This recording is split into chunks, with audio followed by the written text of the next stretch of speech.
The NXT numbers are in, and with the good comes some bad. We all know that NXT this week defeated AEW Dynamite, and while that is a double thumbs up for the development brand, I think you've got to turn one of those thumbs upside down because they had the WWE World Heavyweight Champion Cody Rhodes on their show and still lost 50,000 viewers from last week. Welcome back, guys, to Fog Wrestling. Everybody's talking about Dynamite. Everybody's talking about NXT defeating Dynamite and how embarrassing that is for Dynamite. And while I do agree, while I do think that it's not a good sign, not a good look, and not good for the future of AEW that their main show, their number one show, is losing to WWE's development brand, you've got to look at the facts here. And as Cody Rhodes would say, what do you want to talk about? Well, I want to talk about something. Supposedly,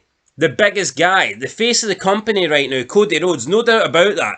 He is the face. He is the guy that WWE is pushing down our throat. He is the guy that they're planning on leading the company into the future. He was on NXT this week, and NXT lost viewers, and it didn't lose one, didn't lose two, didn't lose 1,000, didn't lose 5,000, didn't lose 10,000. It lost 50,000 viewers. This week, NXT did 718,000 viewers. Last week, NXT did 768,000 viewers. So 50,000 viewers down exactly from last week's show. What's your thoughts on that? Whoa! Cody's not a draw. That's what my thoughts are on that. But I tell you what, let's be real. Say Cody Rhodes didn't appear. How much would the rating be worse off, by the way?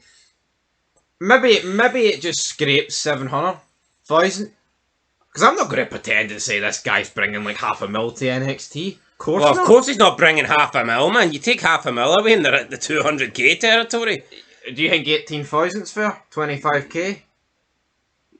Well, what did AEW get? 688? Yeah. Did he bring an extra 30,000? Is Cody Rhodes the difference maker? Did Cody Rhodes help NXT defeat AEW? I mean, that we don't know. We do know the previous week, I believe Sexy Red was on the show. It looks like at this point, Sexy Red's a bigger draw than Cody Rhodes. I just think this is embarrassing, though, that the face of the company is doing these sort of numbers. When Becky Lynch first came to NXT, they got a big ratings pop. When Seth Rollins defended his belt on the show against Braun Breaker, they got a big ratings pop. When John Cena was advertised for NXT, they did over 900k. But when Cody Rhodes appears on the show, and he appeared through multiple segments as well, NXT lose over 50,000. It's a solid number, I'm not denying that, but you can't deny it. It's down 50,000 from last week, and it's just not a good look. It's not a good look. I mean, Cena, 7 years ago, it's like, I'm only back, Roman, because you can't do your job. When's he going to cut that promo about Cody Rhodes? Very soon, by the sounds of it. Yeah, this is supposedly the biggest guy that WWE's got. This is their main man, and he is going to NXT, and they're losing 50k. I find that poor. I'm hearing a lot of talk about Cody against Solo at SummerSlam. That's bogging. Good luck with your SummerSlam ratings. That's barely a SmackDown main event.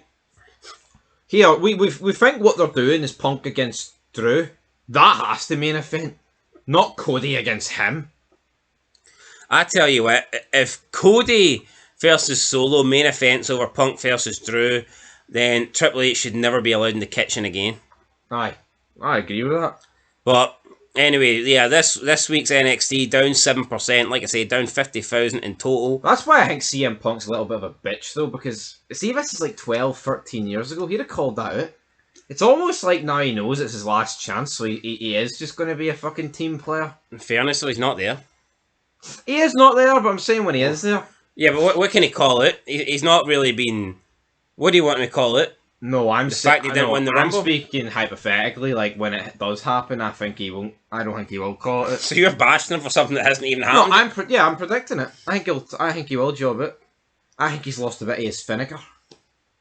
Does it seem like he lost it in AEW? No, but I think in WWE, I think the fact that he knows the hatchet. He knows that if it messes up this time, he's going to TNA. Aye. That's scary any man. Straight edge. Fuck. So, I mean, there you go. CM Punk. And who knows, maybe TNA might not even be an option. Might be a good theme song in TNA. Could do. Anyway, let's look at the clips then. So, I mean, we will give Cody a little bit of credit here. He was dominating the YouTube views, but I mean, you would expect that. So, the 3 YouTube clips involving Cody Rhodes were the top 3 most viewed YouTube videos from the official channel. So, as of approximately 24 hours after these clips were uploaded, Cody Rhodes' segment with Trick Williams got 163,000. Not real. I mean, that's pretty. I mean, it's not great. Second place, 153,000. Cody Rhodes runs into some old friends. This was, of course, Ethan Page. Fuck, I wonder why I didn't tune into that. Brian Pillman Jr. and the other guy, Sean Spears, and he says we're in a good place now. Third place with 101,000 views was Cody Rhodes giving Jacy Jane a dashing gift, and obviously he gave her his old mask. So the 3 highest viewed YouTube videos from NXT were Cody Rhodes. So, I mean, I will give him some credit there, but then again, how embarrassing would it be if the main guy in the company went to NXT and he wasn't the highest viewed YouTube clip? Could you imagine CM Punk going to NXT, not being the highest viewed guy, The Rock going, John Cena going, not being the highest viewed guy? It would take a death. It would take one of the other performers to like die in the ring or something. And even then, I mean, I wouldn't bet on it. You know, so yeah, Cody was the highest there, but I mean, these numbers aren't exactly great. Fourth place, 64,000 views. Roxanne Perez has no shortage of challengers, so that's when all the women came out. And I do think NXT is the best women's roster. I know you said you think the NXT women's division sucks. I think it's got the best roster. It's got the best looking roster. It's got women that actually look like women, and for me, that's a double thumbs up. Yeah, but there's not many draws between them, is there? Well, there's not. I mean, the main roster's hardly flooded with draws either, is it? No, it's not. But here, at least there's no fat ones. But no, hold on here. Natalia's coming down. Shayna Baszler's there. No, that's true actually. I don't really count them though. They're just hang-ons. Klingons. In fifth place, 52,000 with the full NXT highlights. Sixth place with 46,000 views with Wes Lee, Pete Dunne, and Tyler Bate versus Gallas. Seventh place with 40,000 views, we have Siobhan Evans versus Sean Spears. And in eighth place with 39,000 views, we have Dante Chen versus Lexi King. Singapore Kane match. Yeah, just thoughts on that? Lexi King's no the man.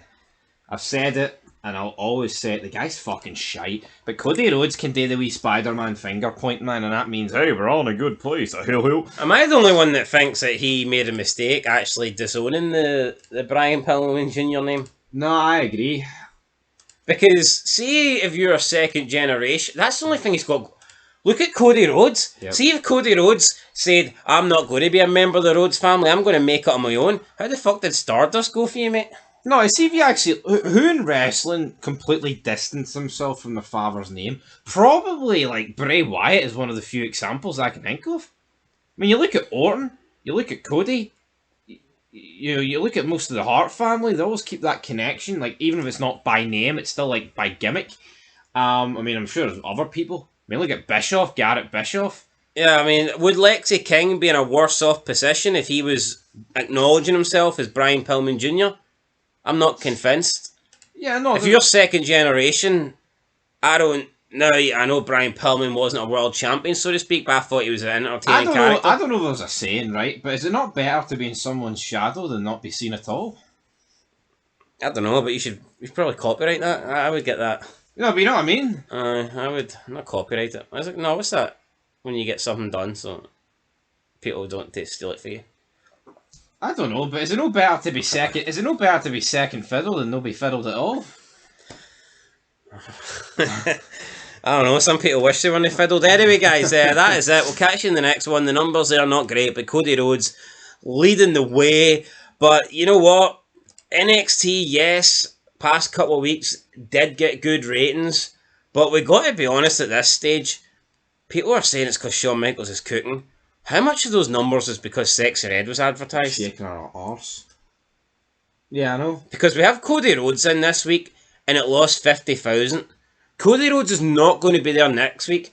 you would have to assume that NXT is going to lose a decent amount of views. They're going to drop easily under 700k, you would assume. I would say so too, easily. So yeah, I mean, yeah, NXT, 3 weeks in a row, over 700k, but how much of that is down to the actual show? How much of that is down to the actual NXT talent? Look, I hope they can keep doing these good numbers. I hope they can keep bringing it to AEW Dynamite. But you know what? I'm not convinced. We'll see next week, though. And we'll have a look at the quarter-by-quarter hours and see how Cody Rhodes performed. Anyway, guys, that's it. Catch you in the next one. Till then, peace.